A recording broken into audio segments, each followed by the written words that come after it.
all of our hopes in the 60s. They wind up on the floor of a place in Venice listening to the bowling finals.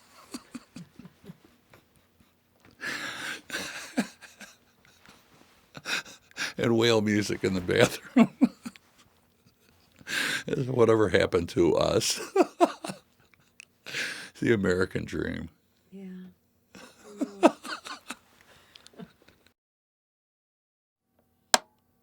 We had the luxury of about a about 2 or 3 week rehearsal period, which was a gas. It was a lot of fun. Man, I don't even remember where it was now, but we'd just get together every day, start reading the script, and then Jeff would start picking it apart with annoying questions. Very detailed stuff. He's a very curious lad. No, he just wanted to know everything. And then we'd get into it and read, and details that I would overlook. I mean, or just stuff that I wouldn't even think to ask about. He had this curiosity about, and just picked stuff apart. Really detailed stuff. Was it helpful to you as well? No, it was annoying, but it was no. It was if it was helpful for Jeff, it was going to be great for everybody. I mean, it's just my brain doesn't work that way, but I'm glad his does. So that you were going to continue on about the. So you did these long reads. These Yeah, long we had, rehearsals. it wound up paying off because people still come up to me and ask me how much was improvised, which of does. course was nothing. The only line that I recall that the Coens didn't write in any of the films that I've worked with them was Jeff. I think he called The Big Lebowski a human paraquat, and he did that in rehearsal, and they put it in. But the Coens don't mind it if it. You're not going to do better than what's on the No, page. That's true. You're just not. Nobody's that good. You can bring it up in rehearsal, but if they don't dig it, they won't go with it or come up with an idea. But for me, why bother? It's everything. Everything they put on the page is gold. Yeah. Did you sense what this film was going to sort of be in terms of the resonance it just has had? No, absolutely not. It just looked like an homage to Raymond Chandler in Southern California and hippies and pot. With some Vietnam stuff thrown in.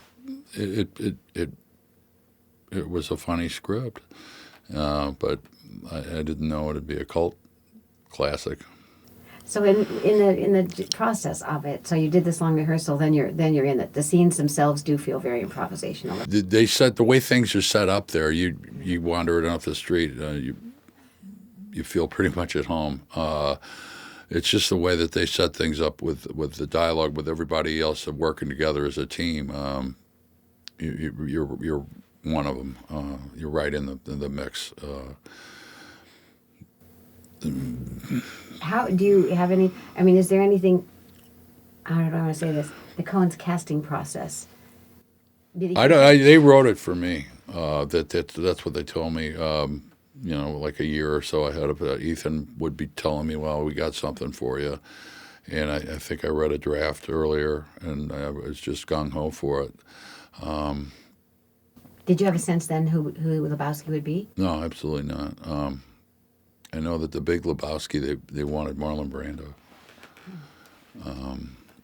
That would have been amazing. That would have, we'd still be working on it. I mean, with all due respect, with Marlon Brando, he's one of my heroes, but he got to be a little difficult. So when you learned it was Jeff, was this the first encounter that you had in working with Jeff? I've loved him ever since he was one of the Beach Boys.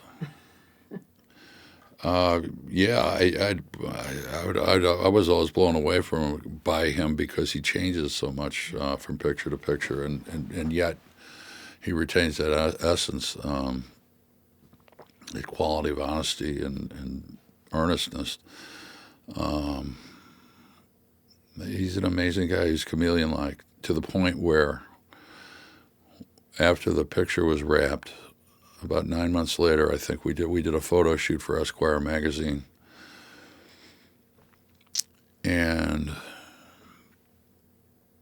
Jeff showed up, and I didn't know him. He was Jeff Bridges, actor. It was a new guy, and it kind of hurt. It just kind of, where's the dude, or where's the guy I knew? He just wasn't there. He was onto something else, I guess, but he cleaned up real good, and I missed the dude.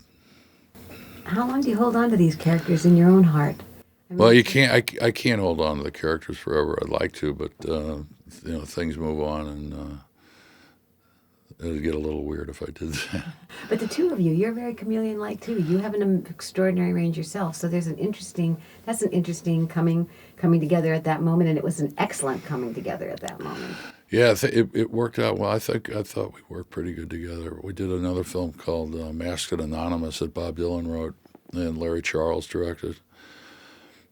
And the last night of shooting, it was getting on to maybe 5 a.m. It was really late. We had to pull the plug, and we were trying to do way too much stuff for the time we had left. And Jeff, we were all tired, and Jeff started calling me Walter.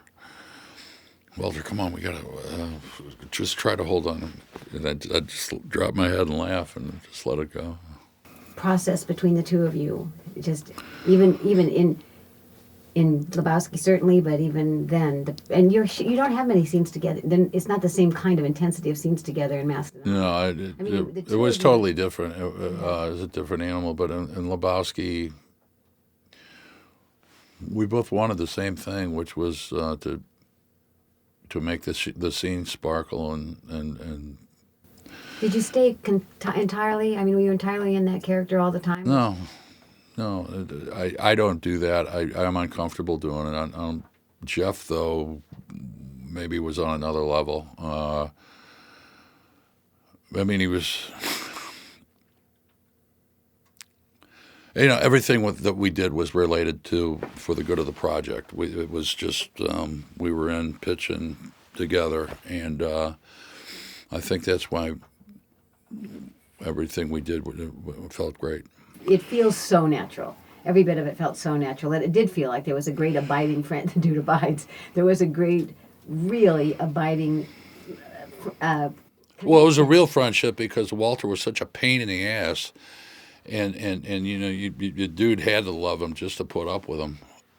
And most of the other guys in the film, the dude just gets by. The dude abides. That's what the dude does. It just, because of Jeff's nature, the way I work as an actor, and the script, it all showed up on screen. Everything was there. Well, it's an extraordinary film, kind of in the canon of modern filmmaking, I think. Although it was not critically acclaimed, and it was that thing. These are really enduring characters. The dude, of course, is an extraordinary life force character. But and marijuana. Yes, it was. It was a great pang on the pot. Yeah. But it's a lot to be said for Joel and Ethan. The mishmash of styles that came together in the film, the detective stuff, stay out of Bay City, stay out of Malibu, whatever it was. And he's one of the authors of the Port Huron Statement. His background is a radical. If it's true, he might have forgot about it. I don't know. But and his avid bowling skills, it's a hell of a character. It really is, and he really breathed life into it and ran with it. And the fact that it just cracks you up like this right now. Well, it's just it's the hope.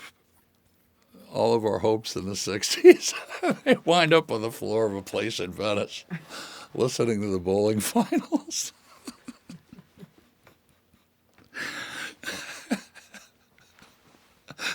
and whale music in the bathroom. Oh man! And the introduction of the marmot into the bathtub, and hey man, nice marmot. That was yeah, he's created a character for all time. It was a character. Whatever happened to us? The American dream. Yeah. I must tell you, I had exactly, when I sat and read this last night, I was laughing the sort of the same way. I started that it was so hilarious to read it, and it must have been so obviously so hilarious to do it. Oh yeah, it was. But how do you stop from if this? If, Well, it was horrible. The most horrible time was you didn't want to crack up. I didn't want to crack up in front of Jeff because he's such a pro. Show any weakness. But when Turturro was walking around with a sack full of birdseed between his legs and the tight pants, and it just I couldn't look at him, but I'd force myself, and that was the hardest part. Turturro almost killed me. I think he took 4 years off my life. he was hilarious. Yeah. He was hilarious. I can't. I think you've done it. I mean, I think. Oh, thanks. I just I got nothing else to say except I did anything that Jeff does, I'll watch because he is a true actor's actor, and he's been that way since the first time I saw him was in Fat City, and it just, man, I want to be this guy. There's no agenda, no background. He just he lives on film, and it's a wonderful thing to see, and he's a hell of a guy.